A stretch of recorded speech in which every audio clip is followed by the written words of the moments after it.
বুধবার রাজ্য বাজেট পেশ। কি থাকছে সেই বাজেটে তা নিয়ে অনেকটাই চিন্তিত সাধারণ মানুষ। যেভাবে দিনের পর দিন নিত্য প্রয়োজনীয় জিনিসপত্রের দাম বৃদ্ধি পাচ্ছে, তাতে অনেকটাই সমস্যার সম্মুখীন হতে হচ্ছে সাধারণ মানুষকে।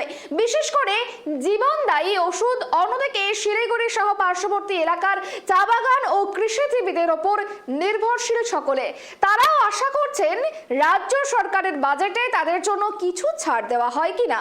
তারা চাইছেন মধ্যবিত্ত সাধারণ মানুষ যাতে সংসার চালাতে হিমশিম খেতে না হয়, সেদিকে যাতে নজর দেওয়া হয়।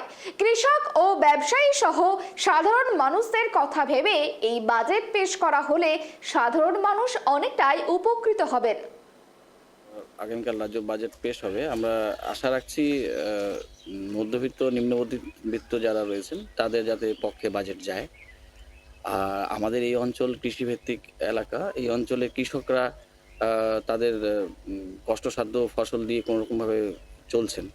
চাইবো বাজেটে এমন কিছু হয় যাতে কৃষিক্ষেত্রে যাতে চাষিরা উপকৃত হতে পারেন। আমাদের এই এলাকাটা চা বলয়ও বটে, তো চা শিল্পের সাথে জড়িত যদি কোনো কিছু রাজ্য বাজেটের মধ্যে থাকে তাহলে আমরা খুবই উপকৃত হব। আশা করছি বাজেট যেন সাধারণ মানুষের জন্য হয়। যেভাবে জিনিসপত্রের দাম বৃদ্ধি পাচ্ছে তাতে সাধারণ মানুষের প্রচুর অসুবিধা সমস্যার সম্মুখীন হচ্ছে। সেই বাজেটটা যেন সাধারণ মানুষের মুখের দিকে তাকিয়ে করা হয়, এই আশা করি। যাতে আমরা সাধ্যমতো যে আমাদের ইনকাম, সেই ইনকাম সোর্সের মধ্যে ভালোভাবে চলতে পারি।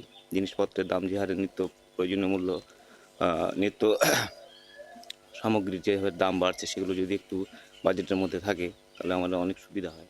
যা বলে তো একটা সমস্যা দীর্ঘদিন ধরেই চলছে, এদের মজুরি নিয়ে সমস্যা।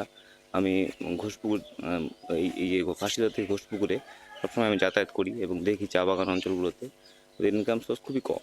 যে হারে ওরা মজুরি পায় এবং জিনিসপত্রের দাম আকাশ ছোঁয়া, ওদের হাতে প্রায় কিছুই থাকে না। সেখানে একটা সামঞ্জস্য রেখে তাদের দিকটাও ভাবনা চিন্তা করতে হবে। বাজেটটা সবার জন্য যেন সুন্দরভাবে হয়, মজুর শ্রেণী, সাধারণ মধ্যবিত্ত